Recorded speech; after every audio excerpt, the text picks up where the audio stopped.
निर्भीड निष्पक्ष वृत्तांकनाचा बुलंद आवाज राजसत्ता न्यूज। तर येस नाही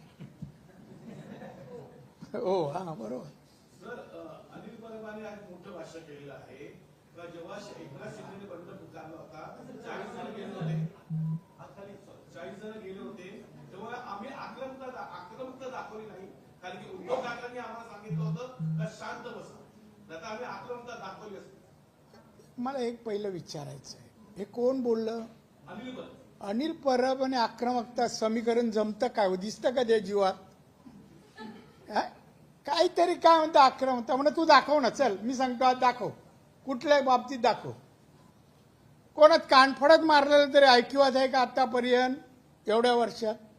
हा भाषण करू शकतो, वकील असल्यामुळे खोटं नाटक तर तुझं पेशाच आहे। जसं तुम्ही जशा बातम्या देता ना तसं तो एक पेशा आहे। त्याने उगाच भड्या मारू नये, तुला काय करायचं ते कर, पण तुला काय जमणार नाही आणि त्याच्यामुळे त्यांनी तोंड बंद करावं, तुला जे काय करायचं ते कर।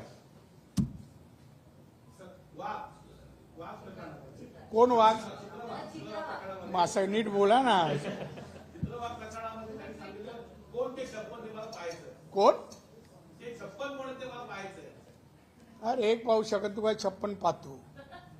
ती चित्रा वागलाच, तिला पूर्ण उर कधी तुला पूर्ण उरेल ती बघू पाहतो मी। आणि चित्रा वाघच्या मागे ती एकटी नाहीये, पूर्ण बीजेपी आहे, नारायण राणे पण आहे। ये तुझं कुठे येतो सांग, मैदान सांग, ठिकाण सांग, चला कोण नाही आलं तर मी तरी हजर होईल। कधी येतोस? आता कोण नाही राहिले त्या शिवसेनेत हा चिव करतोय, कोण राहिले हो त्याच्यात? त्यामुळे आता यांनी तोंड बंद करावं आणि आता घरी बसावं।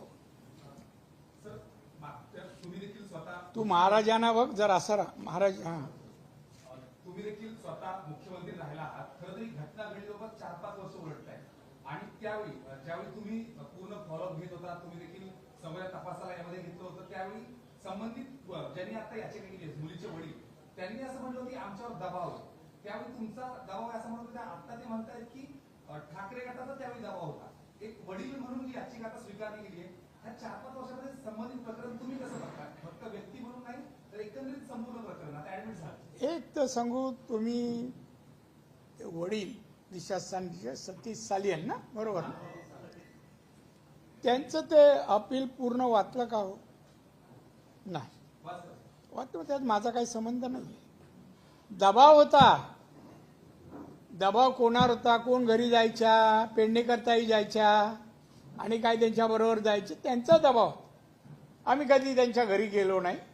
दबाव आणावं अशी त्यांची परिस्थिती नव्हती, दुःखात होते, त्यांच्या मनात नसताना नाला हो म्हणावं लागत होतं आणि त्यावेळेला त्यांना पोलीस यंत्रणा पण मदत करत नव्हती, अन्य डिपार्टमेंट पण, आरोग्य विभाग मदत करत नव्हतं। डॉक्टर बदली जायचे, पोस्टमॉर्टमच्या वेळेला गेले, रुग्णवाहिका बदलली, रेग्युलर नाही। जे काय प्रकार झाले ना तर ते प्रकरण दडपण्यासाठीच झाले आणि म्हणूनच तिच्या वडिलांना आता दबाव कमी झाल्यावर कळल्यावर ते आता कोर्टाची धाव घेतली। सरकारकडे नाही गेले, कोर्टाकडे गेले। खरं माझं असं वाटतं त्या प्रकरणामध्ये सरकारने सुप्रीम कोर्टाचं एक रुलिंग आहे, जर एखाद्या महिलेवर अत्याचार झाले असतील, खून झाला असेल तर त्वरित पोलिसांनी FR दाखल करून अरेस्ट करून चौकशी सुरू करावी। हा कायदा होता तेव्हाही, माझ्याकडे कॉपी आणली आहे मी। मग त्याप्रमाणे कारवाई का नाही केली पोलिसांनी? वाजे ताब्यात आहे हो, काढायचं बाहेर, 4 फटके दिले का सगळं सांगेल कसं झालं ते। वाजे तर या सगळ्याचा करता करू तर वाजे आहे। माझ्याकडे बघ ना बाबा, असं नको तिकडे बघू नको, म्हणणे अन्याय केल्यासारखं वाटतोय। तर तेव्हा हे सगळं त्यांच्या वडिलांवर कुटुंबावर दडपण होतं, त्यांना कोणाची मदत नव्हती, आम्ही पण तिथपर्यंत पोहोचलो नाही। म्हणलं यंत्र ह्याच्यामध्ये हस्तक्षेप नको, नाही तर शेवटी पत्र इथे अमुकाचा राणे नाव दिसलं का असतं, मग ते जास्त हेडलाईन वगैरे येतं. त्यामुळे आम्ही जवळ गेलो आणि त्यामुळे हे प्रकरण तेव्हाही अजूनही त्या दडपणाच्या बाहेर ते वडील आणि आई वगैरे आले नाहीत. आणि म्हणून मी आता या सरकारला सांगेन, आता कोर्ट जेल तो निर्णय देईल, पण आतापर्यंत जे एव्हिडन्स आले त्याच्या आधारे FIR दाखल करा, अरेस्ट करा. काय भाषा बदलली होय. आता या 1 महिन्यामध्ये किती फेऱ्या झाल्या मुख्यमंत्र्यांकडे. आणि आता आम्ही नागपूरची कोणतेही हे स्टेटमेंट कोणाचं समर्थन दिली नाही. आता आम्हाला द्यायची गरज नाही, मातोश्रीवरूनच. कळलं का तुम्हाला कोणाचं समर्थन आणि कसं करतात. हे घाबरू नये, घाबरू नये. तरी सुटणार नाही, तरी सुटणार नाही. उद्धव ठाकरेंनी अशी प्रतिक्रिया दिली की या सगळ्या प्रकरणाचे आमच्या कुटुंबाचा जो आहे तो काही संबंध नाही अशी त्यांनी ही प्रतिक्रिया एक वडील म्हणून दिली आहे, नेता म्हणून नाही. कधी कोण बाप सांगणार माझ्या मुलाचं या अशा कृत्यात संबंध आहे. एवढे घाणेरडं कृत्य आहे ना, कुठल्याही पुरुषाला शोभा देणार नाही. ही मर्दानगी नाही. 4-5 लोकांनी धरायचं एकाच मुलीला आणि तिच्यावर अत्याचार करायचे. तुम्हाला सगळ्यांना पेटून उठले पाहिजे. आपल्या घरची असती तर. आणि म्हणतो आपल्या घराण्याचा कोणाचा भूत आला का वरून, आणि ह्याचंच नाव का घेतात, त्याचीच गाडी नंबर का असावे. अहो एव्हिडन्स आहे असे काय. अहो जगामध्ये आमच्या मुंबई पोलिसांचं नाव आहे, म्हणून मला आश्चर्य वाटतं अजून का थांबतायत कोणाच्या सांगण्यामुळे. आणि मी सांगतो यामध्ये जे आहे सत्य सगळ्यांना माहिती आहे. आणि म्हणून का नाही त्या पेडणेकर बाईला ताब्यात घेत पोलीस, का नाही, काय सांगायला गेली, कोणा सांगण्यावरून गेली, का दडपण आणत होती, असंच बोला अमुकच बोला. तुम्ही केलंच नाही ना, तुम्ही नाही त्यातले, मग का दडपण आणायला जात होतं आई वडिलांवर. ते नाव घेतलं ना तुम्ही, मी याला घ्यायचं नाही, त्यांना जाऊन सांगावं का घेत होती दडपण द्यायला पाठवायचे तुम्ही. सर या संदर्भात फडणवीसांनी SIT नेमली होती, पण अजून तरी अहवाल आला नाही असंही बोललं. उद्या मुंबईत येतील, विचारा. आता मुख्यमंत्र्यांचा एखादा आदेश मी कसं सांगू, तुम्हीच म्हणावर अतिक्रमण होत आहे पदावर. छत्रपती शिवाजी महाराजांचा अपमान जो आहे तो कोरटकर यांनी केला होता. कोरटकर जो आहे तो पोलिसांना अजून सापडलेला नाही. दुबईमध्ये जो आहे तो गेला अशी माहिती मिळते. आणि विरोधक आता असं म्हणतात की सरकारच्या सांगण्यावरून किंवा सरकारने मदत केली म्हणून तो दुबईला पळून गेला, त्याला मदत सरकार करते. देखो पहा तुम्ही, छत्रपती शिवाजी महाराजांना हा महाराष्ट्र दैवत मानतो, दैवत. आणि त्यांना कोणी काय बोललं असेल ना तर कोणी माफ करू शकत नाही, वाचू शकणार नाही. मी सांगतो तुम्हाला, तो किती पळाला ना तरी त्यांनी जे बोललंय त्याबद्दल त्यांना अटक होईल, कारवाई होईल. आणि या महाराष्ट्रात तरी असं बोलून त्याला फिरता येणार नाही. आता एक इकडे येता इकडे जाता. मी जर चुकत नसेल तर या SITनी किंवा या तपास अधिकाऱ्यांनी तुम्हाला वैयक्तिकरित्या तपासासाठी मदत मागितली होती किंवा काही समज दिले होते अशी काही माहिती आहे का. आणि जर तसं असेल माहिती आहे का, मलाच विचारतो आणि माहिती आहे का, मला नाही माहित. अहो काही संबंध, मला कधी विचारलंच नाही. पोलीस येणार कसे हो, त्याला माहिती आहे मी वास्तव आहे ते ठेवणार समोर. पोलिसांना ते नको होतं वास्तव. जे कोणी अधिकारी होते, तुम्ही एक गोष्ट सांगावं, आता हे आरोपी अगदी मंत्री होतात, अमुक होतात, फिरतात, सगळं ते पोलिसांना दिसत नाही. एव्हिडन्स आहे, सगळं आहे, अरेस्ट करू शकत नाही. पण नारायण राणेने एक वाक्य बोलल्यावर पोलीस कुठे कुठे शोधायला, DCP वगैरे, नाशिक काय, तुमचा महाड काय, आणि तिथे आले. मी जेवत असताना, सर आपको अरेस्ट करना है. बोलो किस लिए, आप ऐसे का, तो क्या क्राइम कैसे होता है बताइए. माझं वाक्य होतं की मी त्यावेळेला तिथे असतो तर कानफडत मारलं असतो तर ना, तो भूतकाळ झाला. हो, भूतकाळाला क्राईम लागतं कसं, कोणतं सेक्शन आहे, तरी मला अरेस्ट केलं. आणि आता खून बलात्कार हे करूनही आणि आमच्या छत्रपतींवर अशा प्रकारे त्यांच्याबद्दल अपशब्द बोलूनही अरेस्ट होत नाही. दुःख आहे, दुःख आहे. दादा, दिशा सालियांच्या वकिलांनी आता मालवणी पोलिसांकडे एक मागणी केली आहे की दिशा सालियांचे फोटो त्यावेळेचे पोलीस फोटो आधी पीएम रिपोर्ट आणि सीसीटीव्ही फुटेज आम्हाला द्यावे, जेणेकरून तपास करणं पुढे सोपं होईल कोर्टात येईल. पोलिसांकडे नाही मिळाले का 4-5 वर्ष? हे सगळं कलेक्शन पोलीस नाही करू शकत होते? कोणी अडवलं होतं? एक त्याची मागणी आहे त्याच्या वडिलांची, त्या सुप्रीम कोर्टाच्या एखाद्या रुलिंग प्रमाणे, जर पोलिसांनी काम करायला अशी मर्डर टाळटाळ केली असेल तर त्यांना सस्पेंड जागेवर व्हायला पाहिजे, त्यांना पण अटक व्हायला पाहिजे. सुप्रीम कोर्ट रुलिंग आहे.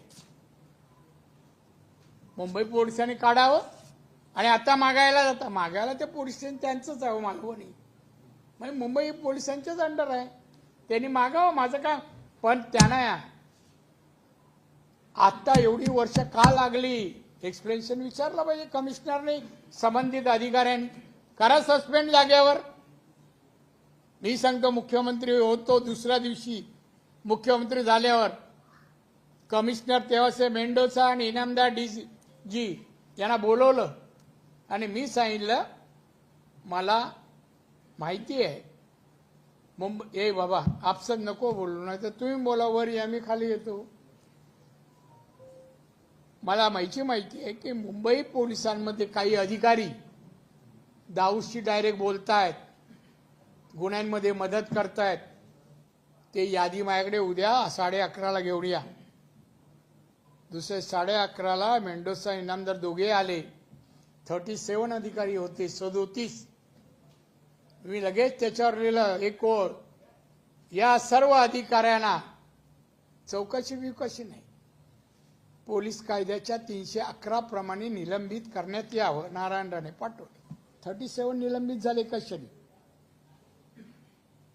अरे अशी होती आपल्या देशाविरुद्ध राहणारे, समाजाविरुद्ध अशी कृत्य करणारे कशाला पाहिजेत? आणि मदत करणारे अधिकारी पण वाजे डिपार्टमेंटमध्ये जातो कसा, हे काय सर्व ठिकाणी हजर राहतो काय, सर्व गुन्हे करायला प्रवृत्त करतो काय, आणि तरी पोलीस खात्यात. ठीक आहे, अजून सांगा.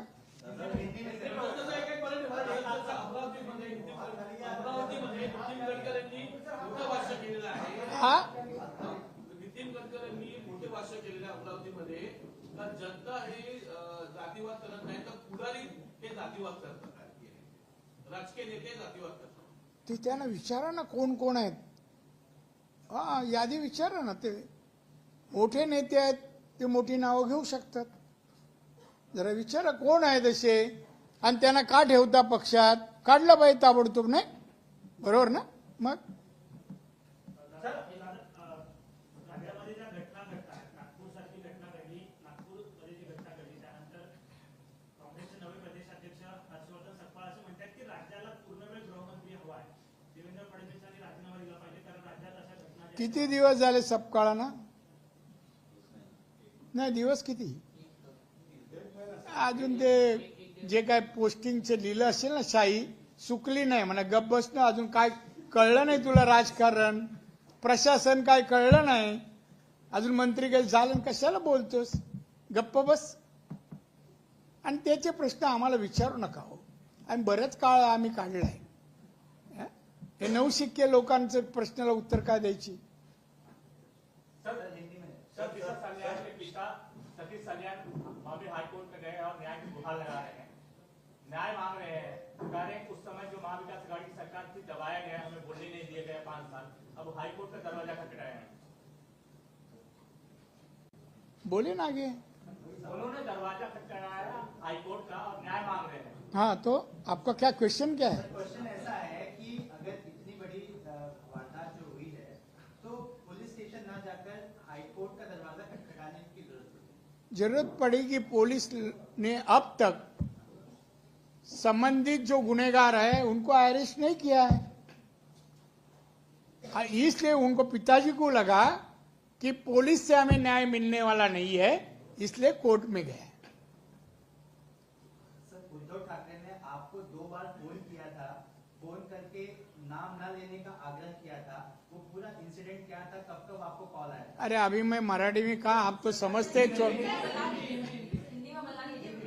देखिए उद्धव, जरा सुनिए ना। अभी उद्धव ठाकरे, आपका क्वेश्चन है उसका आंसर इसलिए देता हूं कि आपको भी रिपोर्टिंग करना होगा, आपका काम आसान होने के लिए मैं कहता हूं, नहीं तो मैं रिपीट कोई क्वेश्चन का आंसर नहीं देता। मुझे कहना है कि उस वक्त उनका जो पीए है, अभी शायद एमएलए है लगता है ना? हाँ, वो पीए बहुत साल पीए था, पीए बोल तो पीके नहीं, वो था नार्वेकर। वो गाड़ी में था, उन्हें मेरे को फोन किया, मैं भी घर जा रहा था, तो मुझे उन्होंने पूछा, दादा उद्धव जी आपसे बात करना चाहते हैं, आप करेंगे क्या? बोले कहाँ है? तो वो बगल में गाड़ी चला। बोले दे दे फोन। और जैसा फोन दिया तो मैं उनको कहा जय महाराष्ट्र साहब। तो वो मेरे को पूछते हैं जय महाराष्ट्र अभी भी बोलते हैं? मैं बोला मरने तक बोलेगा। वो क्या मातोश्री की प्रॉपर्टी नहीं जय महाराष्ट्र, छत्रपति शिवाजी महाराज की प्रॉपर्टी है। तो बोलते हैं मुझे एक आपको कहना है कि आपको भी लड़के हैं, मेरे को भी लड़के हैं, जरा आप जो प्रेस में जो बोलते हैं वो उल्लेख मत कीजिए, इसका मतलब उसका बेटे का नाम नहीं लीजिए। मैं बोला मैं एक मंत्री बोला, किसका नाम नहीं लिया हूं। मैं बोला एक मंत्री उस वक्त था, वो घटना जो हुई है सुशांत की और सालियन की, उसमें एक मंत्री था और उसका एविडेंस है, कई लोगों ने देखा है उसको, तो हाफ पैंट में देखा उनके बेटे को। तो अभी दूसरे के घर में पार्टी में हाफ पैंट कौन डाल के जाता है? 2 बार यही बात हो गई। मैं बोला आपके बेटे को संभालो, कहाँ कहाँ शाम के टाइम जाता है 6 बजे के बाद, जरा संभालो ना, बस। सर, दिशा के पिता ने जब हाल ही में पिटीशन दायर की है, तो हमने आदित्य से पूछा कि एक बार फिर दिशा सालियान का मुद्दा चर्चा में है, तो आदित्य ने कहा कि वो संघर्ष करने के आदी हैं, मामला कोर्ट में है, उन्हें डिफेम करने की कोशिश की जा रही है। तो मैं सर सवाल आपसे ये कहना चाह रहा था कि क्या आपको नहीं लगता है कि आदित्य को मीडिया के सामने आकर ये बताना चाहिए कि 8 तारीख जिस दिन ये वारदात हुई थी उस दिन वो कहाँ थे, स्पष्टीकरण दे दे ताकि ये विवाद ही हमेशा के लिए खत्म हो जाए। किससे अपेक्षा करते हैं? 5 साल नहीं मुंह खोला। एखादा आदमी ऐसी गंदी हरकतें अपने हाथ से हुई पश्चाताप करता है, ये उसमें से नहीं है, ये झूठा आदमी है। क्या बोलता है मैं वहां नहीं था, मैं इधर था उधर था, माँ के पिताजी के घर में था, सब जो उसका ठिकाना था मोबाइल पे उसका लोकेशन आया है, ये कहाँ था, उसके साथ कौन कौन थे, सब पुलिस के पास एविडेंस है। अभी कैसा बोलेगा मैं सच्चा बोलने और मैं अरे सोट तू क्या सच्चा बोलता है? पीछे बाला साहब का नाम था इसलिए इतने दिन बिताए, अभी इसके आगे चलना मुश्किल होगा। अभी चलना नहीं था, अभी तो जेल का रास्ता ही है। सब झूठा बात करते हैं और आप उसकी बातें क्यों पूछते हैं उसको? कोई चोर को बोलेगा तू चोर है, कबूल करते है क्या? तो हम बोलेगा तू क्या रे बलात्कार किया, वो कबूल नहीं होगा, उसके काबिल भी नहीं है वो। समझा ना समझा? लास्ट का सर, दिसंबर 2023 में जब गृह मंत्री देवेंद्र फडणवीस जी थे, दिसंबर 2023 में जब गृह मंत्री देवेंद्र फडणवीस जी थे, तो उन्होंने एसआईटी की फॉर्म की थी। उस दौरान एसआईटी ने कई बार नीतीश राणे को बुलाया था, क्योंकि उन्होंने अपनी प्रेस कॉन्फ्रेंस में सबूत होने का दावा किया था, लेकिन वो कभी गए नहीं एसआईटी के सामने, सबूत नहीं रखे। इसके पीछे की क्या वजह? पीछे कुछ नहीं, आगे कुछ नहीं है।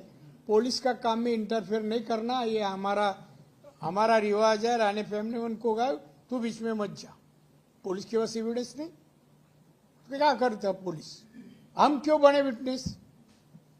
इसलिए नीतीश ने वो उधर वो पेश नहीं किया जो एविडेंस करना था। वो अभी भी है, ऐसा छुपा नहीं है, वो पुलिस के पास भी है। अरे सुशांत की मर्डर उनका नौकर सावंत के सामने हुई, वो सावंत को क्यों नहीं बयान लिया? उनके घर में नौकर सावंत है, खेरवाड़ी में रहता है, सिंधुदुर्ग का लड़का है, वो इतना भी डिटेल बोलता हूं। उसने अपने मोबाइल में कवर किया उसकी मर्डर करते वक्त रस्सी से ये देने के वक्त। ठीक है, सर आपने इस तरह से कहा कि सबूत जो था वो पुलिस को इकट्ठा करना चाहिए, नीतीश राणे जी के भी पास है, लेकिन वो क्यों दे पुलिस को? लेकिन भविष्य में अब कोर्ट में जब मामला चल रहा है, कोर्ट में वक्त आएगा हम लोग देंगे, जो भी हमारे पास है 100% सहयोग करेंगे। 100% पुलिस को, महाराष्ट्र सरकार को, देवेंद्र फडणवीस के सरकार को मदद करेंगे। सर फरवरी 26, 2022 के समय दिशा सालियन के पिता ने खुद नीतीश राणे पे शिकायत दर्ज कराई थी मालवनी में कि वो जिस तरह के एलिगेशन लगा, क्या उस वक्त उन पर दबाव था? किस पे? नीतीश राणे के खिलाफ ही शिकायत की हाँ, तो दबाव किसके ऊपर? सतीश सालियान अरे होगा ही ना, उनके कब्जे में बेचारे थे, वो उनके कब्जे में थे। जो भी आप तक उनके ऊपर उन्होंने जो कहा है, आपने डायरी भी बनाई ना पुलिस लोग ने, वो जो कहा है वो सब दबाव के कारण, आजू बाजू में सब होने के। ये ताई उधर ही बैठने की, महापौर मुंबई की, मुंबई का ख्याल रखने का वो मातुश्री का रखती थी, समझे? सर आणखी एक मुद्दा सर नागपुर की हिंसा जो थी उसमें अब बांग्लादेश के कई अकाउंट्स की डिटेल आ रही है कि बांग्लादेश से कुछ ऐसे सोशल मीडिया ऑपरेट किए जाते थे जिसकी वजह से लोगों को भड़काया गया, भीड़ इकट्ठा हुई और उन्होंने हिंसा की। उसके बाद एक नई लिंक आ रही है जो मालेगांव तक जा रही है। इस पूरी घटना को, इस कॉन्स्पिरेसी को आप किस नजरिए से देखते हैं? आपकी भी बात हुई होगी। मैं उस मामले के बारे में बात करना नहीं चाहता हूं। पुलिस जांच कर रहे, कौन जिम्मेदार है, उनको पकड़ने, कई लोग को अरेस्ट भी किया है। पुलिस का काम होने दे, फिर पुलिस जो नहीं कर सके तो वो जानकारी हम बाहर नागपुर में जाके देंगे, तब आपको भी पहला बोलेंगे हम नागपुर जा रहे हैं। सर अजित पवार ने इफ्तार पार्टी रखी थी, उस इफ्तार पार्टी में उन्होंने ये बयान दिया कि मुस्लिम लोगों पर अगर कोई भी बुरी आंखें डालेगा तो हम उनकी आंखें निकाल लेंगे। क्या मालूम नहीं, अजित पवार ने काम लिया होगा आंखें निकालने का या आंखें साफ करने का, कुछ भी लिया होगा, हमें जानकारी नहीं है उसकी। जेपी नड्डा साहब आपके राष्ट्रीय अध्यक्ष कह रहे कि सांसदों को फिटनेस पर ध्यान देना चाहिए। कौन? जेपी नड्डा साहब कह रहे कि जेपी नड्डा आपके राष्ट्रीय अध्यक्ष पार्टी के क्या कह रहे? फिटनेस पर ध्यान देना चाहिए। सारे सांसद अनफिट हैं। हम कैसे लग रहे हैं? हम अभी भी 65 kg वजन है, हम 1 किलो ही बढ़ाते नहीं है, और बहुत सालों से है। आप लोग तो मालूम है जैसे कि वैसा हो। राजनीति में 50 साल के ऊपर हो गए, मगर हम 1 किलो इधर का उधर नहीं बढ़ाने दिए। आप लोग के लिए हो, सभी को नहीं। मैं दीक्षित डाइट करता हूँ, राज कुछ नहीं, खाने का ख्याल रखता हूँ, मैं सब स्टीम खाता हूँ, मसाले का कोई नहीं चीज का।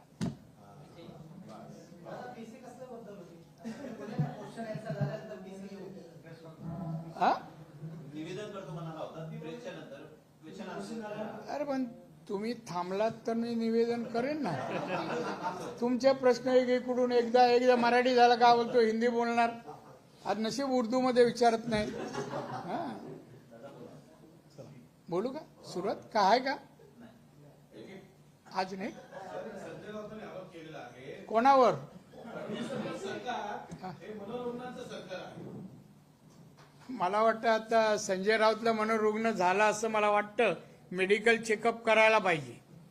सरकारमध्ये एक माणूस नसतो मनोरुग्ण व्हायला, आणि तो खरं म्हणजे खरंच तो मनोरुग्ण झालाय। संजय राऊत जे काय बोलतो रोज त्याला बोलावं लागतं, तेवढं वाचायला लागतं की नाही बोलणं म्हणजे, आणि त्याचा आवाक्याच्या बाहेर गेला म्हणून तो बेताल काही बोलतो, म्हणायला येते। आणि आता काय आलंय, काही लोक पवार साहेबांना भेटतायत, काय जयंत पाटलाला भेटतायत, अजित पवार जाऊन त्यांच्या मीटिंग स्टेजवर अस्वस्थ झाला आपलं आता लावालावीचा धंदा बंद होणार. कळलं की नाही? आणि म्हणून तर संजय राऊतचं तुम्ही गांभीर्याने घेऊच नका, पत्रकार समजूच नका. तो वाट बघतोय कुठेतरी चान्स मिळतं का.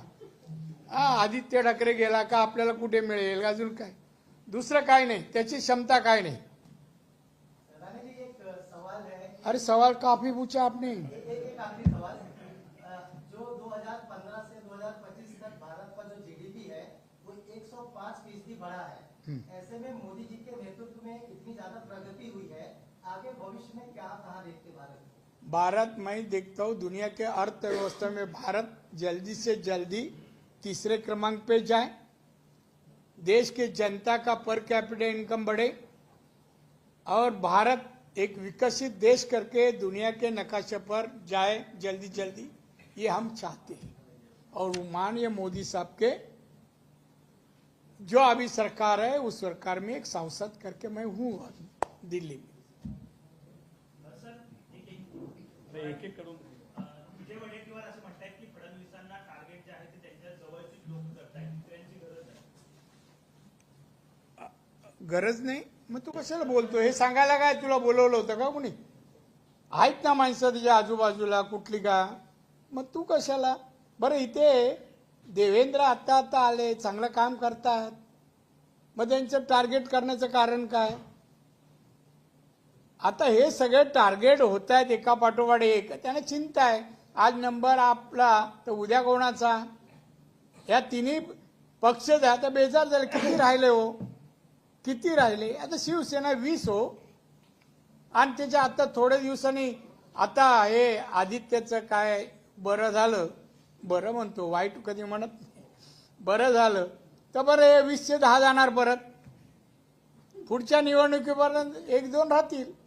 नामदारी कलर काय म्हणतात त्याला, परब, तो वरच्या हाऊसमध्ये आहे, तो खालच्या हाऊसमध्ये मोजला जाणार नाही. आणि सोडा यांची काय, आता संपलंय सगळं. दुकान बंद व्हायची वेळ आली आहे, नवताल तयार आहे, लावायचं बाकी आहे.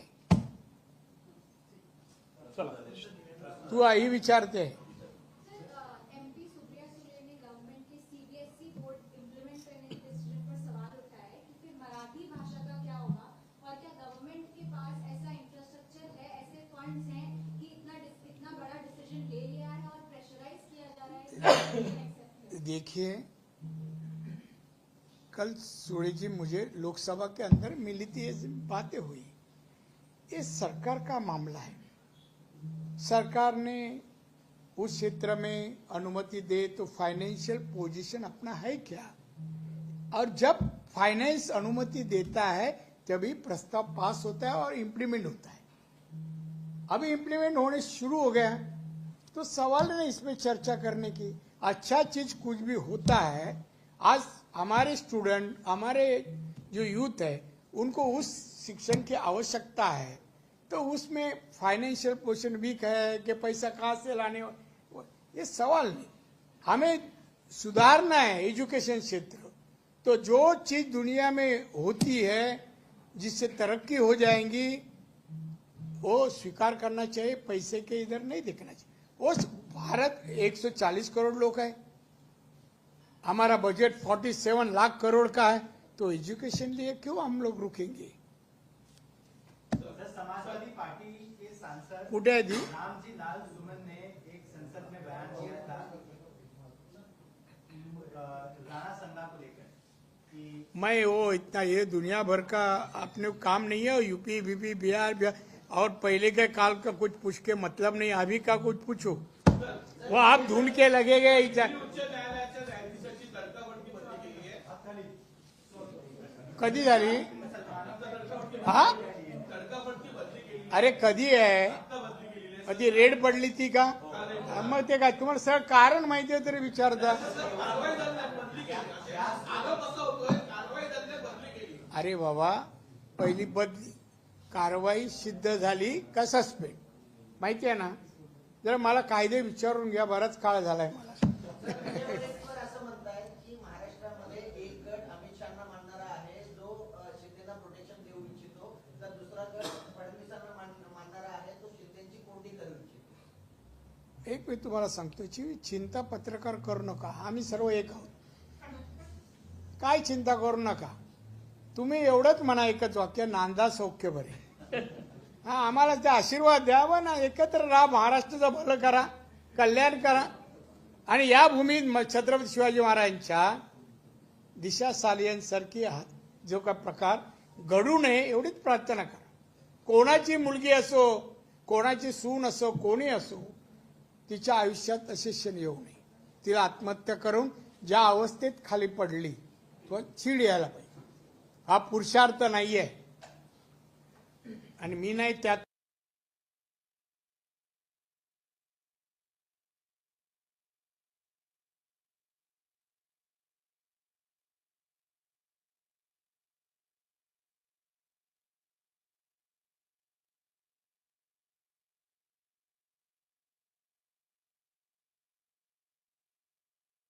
बोलतो थोडस तुमच्याशी, आज आलोच आहे.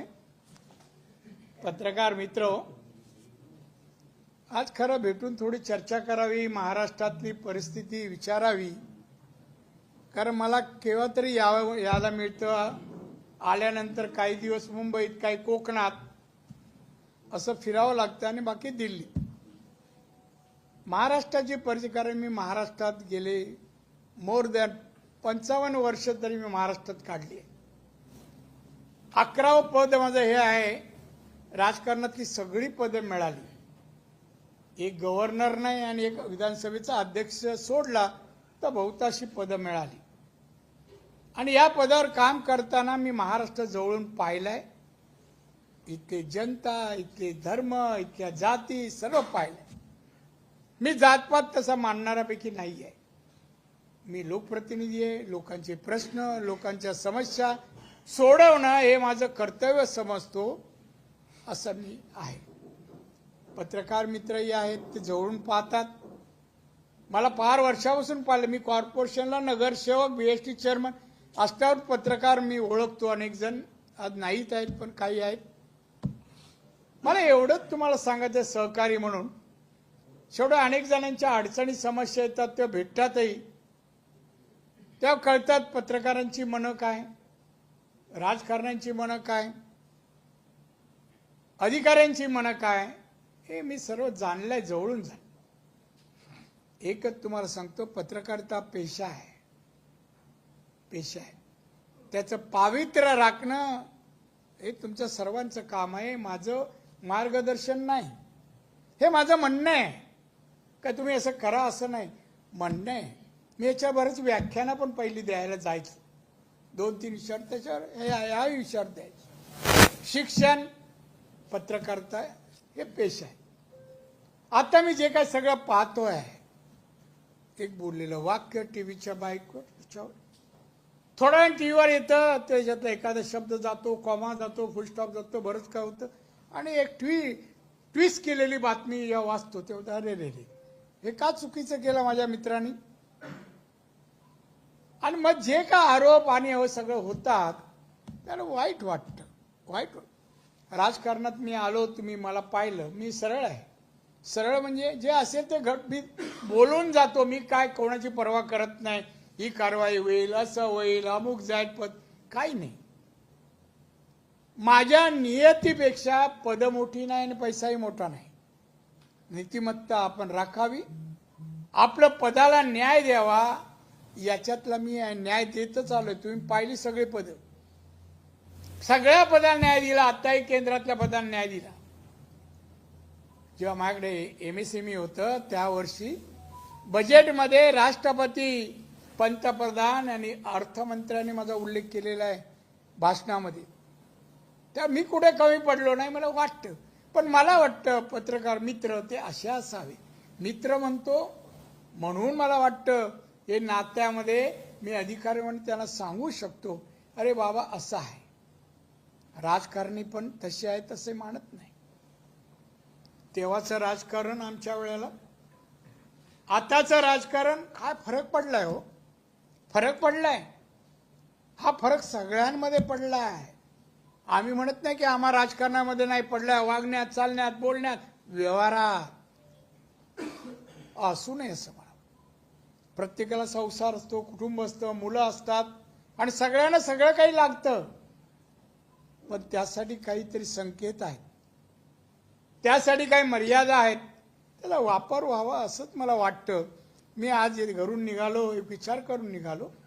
कुठलीही गोष्ट मी विचार केल्याशिवाय बाहेर कधी बोलत नाही. आज बोला, आपण पत्रकारांशी बोलावं थोडं आणि बोलावं म्हणून पत्रकार परिषद घेतली. आता माहिती आहे, पत्रकारांकडे आल्यानंतर बडीमार होणार सध्याच्या परिस्थितीवर. मग वाघबाई आल्या, सालियन आला, हे सगळे जी काय चर्चा आपण केली ते सगळे विषय मी सकाळी ठरवलं. बघ माझ्याकडे किती टिप्पणी आहे, हे एवढे विषय तुम्ही विचारले कमी, पण हे जास्तच आहे. 20-22 विषय मी करून आलो तो अभ्यास. पण मला वाटलं असं महाराष्ट्र छत्रपती शिवाजी महाराजांचा महाराष्ट्र तो कसा असावा, लोक कशी असावी, लोक कल्याणकारी महाराष्ट्र असावा. मग कल्याणकाराचं काम राज्यकर्त्यांनी आणि अनेक पत्रकारीसह अनेक जी आपली क्षेत्र आहेत त्यांची तेवढी नैतिक जबाबदारी आहे असं मला वाटतं.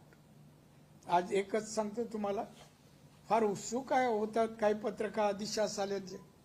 आठवावं, तिला या खोलीत खेचून दाबलं, 5-6 जण त्या खोलीत होते. काय तिची अवस्था झाली असेल, आपली बहीण असती तर काय अवस्था झाली असेल. ज्या अवस्थेत तिला खाली फेकलं, तुम्ही बघू शकला असतात तुम्ही ती अवस्था.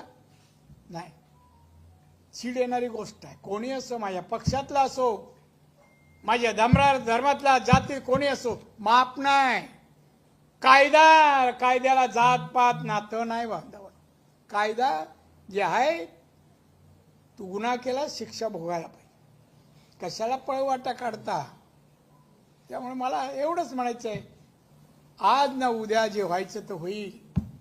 पत्रकाराने प्रश्न विचारताना चेष्टा म्हणून नाही, त्या बाईला त्या बापाला न्याय मिळेल म्हणून प्रश्नाचा भडीमार करायला पाहिजे. कसा मिळेल आणि जी कसा कुठल्या मार्गाने मिळेल, त्या वडिलांनी अजून काय करावं, कुठे जावं, याच्यानंतर हायकोर्टानंतर त्यांनी कुठे जावं आणि मार्गदर्शन पत्रकारितेच्या लेखातून यायला पाहिजे. मी तेव्हा अनेक लेख, मी कुठला अग्रलेख सोडत नाही. हे अगदी मी 4थीत असल्यापासून मला सवय अग्रलेख. पहिले लेख यायचे, राणे चुकला राणेवर यायचो. सकाळी मी केतकर साहेब फोन करा, केतकर साहेब माझ्यावर अमुक अमुक लिहिलं, वास्तव नाहीये. मग काय वास्तव आहे, मी म्हणलं हे असं असं घडलं आणि तुम्ही मला याच्यामध्ये जे काय जबाबदारी, ही माझी जबाबदारी नाही. ठीक आहे आपण भेटू. पण मी 9 वाजता सकाळी फोन जायचा माझा. माझे पेपर 9च्या आत वाचून होतात आणि 9 नंतर मी संबंधितांना फोन करतो. ही माझी सवय आजही जात नाही.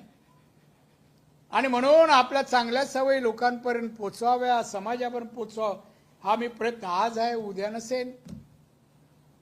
पण नसलो तरी कार्यरूपाने राणे असे होते, सांगायला काहीतरी तुमच्याकडे विषय असला पाहिजे म्हणून बोलण्याचं प्रयोजन मी केलं. अन्यथा काही नाही. मला काय म्हणावं, माझ्याबद्दल कौतुक असं काही नाही. एक तरी मला वाटतं माणसांनी यावं, जावं, काहीतरी सोडून जावं, काहीतरी समाजाला, राज्याला, देशाला सोडून जावं. नाहीतरी माणसं जन्मतात, कुत्री मांजरी जन्मतात, जातात. त्यापेक्षा माणसं काही वेगळी आहे. त्यांना डोकं आहे, मेंदू आहे, विचार आहेत, हातपाय, हालचाली आहे, कृती करू शकतो. आणि याची समाज आणि देश वाट पाहतो आणि त्यापेक्षा इतिहास वाट पाहतो. इतिहास जास्त वाटत नाही ना मी जास्त बोलतोय, कारण तुम्हाला सगळ्यांना कधी बातमी देतो असं होतं मला माहिती आहे. आणि म्हणून आज भेटलो तुम्हाला, मला बरं वाटलं. सगळे भेटतात, काही काय आले सिनियर, मला बरेच वर्ष ओळखणारे, दादा तुम्ही कशात काय, मी विचारतो, बरं वाटतं. शेवटी माणूस आहे, माणूस समस्या, अडचणी, सुख, समाधान सगळंच असतं. पण त्याला प्रत्येक वेळा वाटतं आपल्याला कोणतरी विचारावं. आणि हे सगळ्यांनी करत राहा. काम करा, पत्रकारिता असं कोणतंही, पण अति चांगल्या मूडमध्ये आनंदाने करा. घरचं टेन्शन बाहेर येऊन एखाद्या राजकारण्यावर कडकल्याचे प्रयत्न करू नका. तो बिचारा दुःखी होईल, असं कोणाला दुःखी होऊ नका. चांगलेच मराठी कोशातले शब्द फेका, हिंदीतले शब्द फेका आणि त्याला अरे वा माझ्याबद्दल लिहिलं, मी याहीपेक्षा चांगलं वागलं पाहिजे असं त्यांना वाटावं. अशा जोगं अशासारखं लिहित जाल अशी अपेक्षा करतो. बस थांबतो. जय हिंद, जय महाराष्ट्र. शुभेच्छा तुम्हाला. अरे यांना चहा वगैरे हा वा चहा नाश्ता घेऊन जा. ठीक आहे.